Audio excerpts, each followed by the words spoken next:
الرحمن الرحیم المالک۔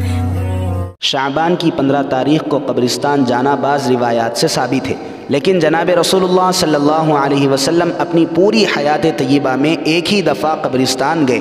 ہر سال جانا کوئی سنت نہیں ہے، زندگی میں ایک ہی دفعہ جانا مستحب ہے۔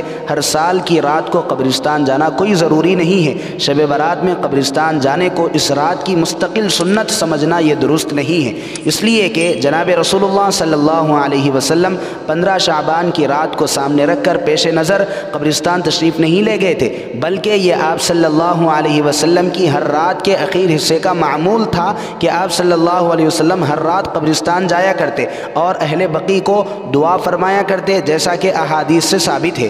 اسی معمول کے دوران زندگی میں ایک مرتبہ 15 شعبان کو بھی آپ صلی اللہ علیہ وسلم قبرستان گئے۔ واپسی میں صدیقہ کائنات امی جان عائشہ رضی اللہ عنہا سے ملاقات ہوئی تو آپ نے اس رات کی فضیلت ان سے بیان فرما دی، لیکن اس میں کہیں بھی آپ صلی اللہ علیہ وسلم نے اس رات قبرستان جانے کا حکم یا ترغیب نہیں دی، لہٰذا ہم کو بھی خوب خیال رکھنا چاہیے۔ علماء نے لکھا ہے کہ یہ ایک اتفاقی بات تھی، 15 شعبان کو قبرستان جانے کی بدعت نہیں بنانا چاہیے۔